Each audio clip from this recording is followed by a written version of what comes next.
വാർത്ത എറണാകുളത്ത് north police സ്റ്റേഷനിൽ യുവതിയെ മുഖത്തടിച്ച SHOക്ക് സസ്പെൻഷൻ. പ്രതാപചന്ദ്രനെതിരെയാണ് നടപടി. ദക്ഷിണ മേഖല IG ആണ് സസ്പെൻഡ് ചെയ്തിരിക്കുന്നത്. CI പ്രതാപചന്ദ്രനെതിരെ അടിയന്തര നടപടിക്ക് മുഖ്യമന്ത്രി നിർദ്ദേശം ചെയ്തിരുന്നു. സിജോ വിജോൺ ചേരുന്നു. സിജോ, വിഷയത്തിൽ ഉടൻ മുഖ്യമന്ത്രി ഇടപെടുകയും ഇപ്പോൾ നടപടി എടുക്കുകയും ചെയ്തിരിക്കുന്നു. നടപടിയുടെ വിശദാംശങ്ങൾ.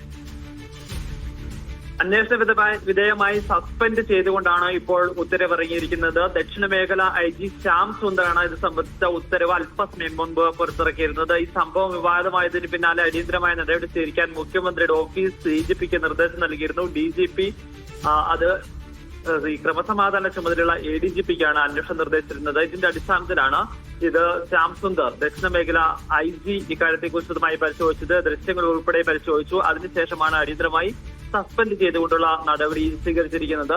സസ്പെൻഷൻ നടപടി ഏകദേശം ഉറപ്പായിരുന്നു. നമ്മൾ നേരത്തെ തന്നെ റിപ്പോർട്ട് ചെയ്തതാണ്. കടുത്ത നടപടികളിലേക്ക് പോകുന്നുള്ള കാര്യത്തിൽ യാതൊരു സംശയമില്ല എന്നുള്ളത്. കാരണം അത്തരത്തിലുള്ള നടപടി വേണമെന്നുള്ളൊരു ആവശ്യം സർക്കാരിന്റെ ഭാഗത്തും തന്നെ ഉണ്ടായിരുന്നു. കാരണം ദൃശ്യങ്ങൾ ഉൾപ്പെടെ ഈ പോലീസുകാരൻ അരൂർ CI പ്രതാപചന്ദ്രൻ യുവതിയെ മർദ്ദിക്കുന്നത്, മുഖത്തടിക്കുന്നത് വ്യക്തമായിരുന്നു. ആ സാഹചര്യത്തിൽ മറ്റ് കൂടുതൽ അന്വേഷണത്തിലേക്ക് പോകേണ്ടി വന്നില്ല. പ്രാഥമിക നിലയിൽ അന്വേഷണം നടത്തിയാണ് ഈ ദൃശ്യങ്ങൾ ഒരു പ്രധാന തെളിവായി എടുത്തുകൊണ്ടാണ് ഇപ്പോൾ സസ്പെൻഷൻ നടപടി സ്വീകരിച്ചിരിക്കുന്നത്. ഇനി മറ്റു നടപടികളിലേക്ക് കൂടുതൽ നടപടികൾ എന്താണെന്നാണ് കാത്തിരുന്ന് കാണേണ്ടത്. കാരണം ഇതുമായി ബന്ധപ്പെട്ട് ഇനി ശ്യാം സുന്ദറിനോട് വിശദീകരണം തേടും. അതിനുശേഷം മറ്റ് നടപടികളിലേക്ക് പോകാനുള്ള സാധ്യതയും തള്ളിക്കളയാനാവില്ല. ഇതാദ്യമായിട്ടല്ല ഇത്തരത്തിൽ ഒരു ഉദ്യോഗസ്ഥന്റെ നടപടി വരുന്നത്. നേരത്തെ നമ്മൾ കണ്ടതാണ് കുന്നംകുളത്തും അതോടൊപ്പം തന്നെ PC-യിലുമൊക്കെ ഇത്തരത്തിൽ പോലീസ് സ്റ്റേഷനിൽ എത്തുന്ന ആളുകളെ മർദ്ദിക്കുന്നതും ക്രൂരമായ മർദ്ദനത്തിന് ഇരയാക്കുന്ന ദൃശ്യങ്ങളൊക്കെ പുറത്തു വന്നിരുന്നു. അന്ന് തന്നെ ആ വിഷയങ്ങളിൽ സംസ്ഥാന പോലീസ് മേധാവി ഇടപെടുകയും അടിയന്തരമായി അവർക്കെടുത്ത് സസ്പെൻഷൻ നടപടി സ്വീകരിക്കുകയും ചെയ്തിരുന്നു. ചില ഉദ്യോഗസ്ഥരെ സർവീസിൽ നിന്ന് മാറ്റുന്ന നടപടികളിലേക്ക് വരെ പോവുകയും ചെയ്തിരുന്നു. അതേ ഒരു കാര്യങ്ങൾ ഇക്കാര്യത്തിലും ഉണ്ടാവണം എന്നുള്ള ഒരു കാര്യമാണ് വ്യക്തമാക്കിയിരുന്നത്. സ്ത്രീയോടാണ്, ഗർഭിണിയായ ഒരു യുവതിയോടാണ് ഇത്തരത്തിൽ മോശമായി പെരുമാറിയിരിക്കുന്നത്, മുഖത്തടിച്ചിരിക്കുന്നത് എന്നുള്ളതാണ്. അതിന്റെ ദൃശ്യങ്ങൾ തന്നെ തെളിവായി ഉണ്ടായിരുന്ന സാഹചര്യത്തിൽ മറ്റു കൂടുതൽ തെളിവുകളിലേക്ക് പോകേണ്ടി വന്നില്ല. അതുകൊണ്ടാണ് വളരെ വേഗത്തിൽ തന്നെ പോലീസിൽ നിന്ന് ഇയാളെ സസ്പെൻഡ് ചെയ്തുകൊണ്ടുള്ള നടപടികളിലേക്ക് കടന്നത്.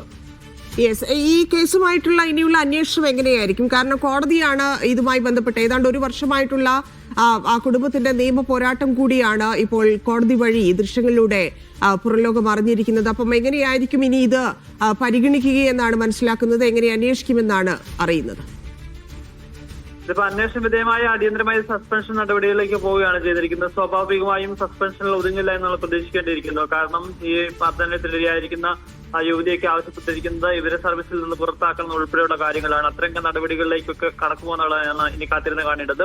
ഒരാളെ സർവീസിൽ നിന്ന് നീക്കണമെന്നുണ്ടെങ്കിൽ നടപടിക്രമങ്ങൾ ബാക്കിയുണ്ട്. കാരണം അയാളിൽ നിന്ന് വിസ്തീർണം തേടേണ്ട നോട്ടീസ് നൽകേണ്ടതുണ്ട്.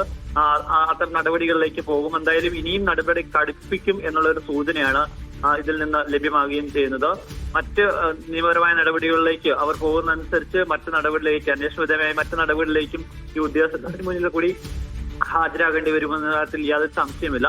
എന്തായാലും അടിയന്തര നടപടി എന്ന നിലയിലാണ് ഇപ്പോൾ സസ്പെൻഷൻ സ്വീകരിച്ചിരിക്കുന്നത്.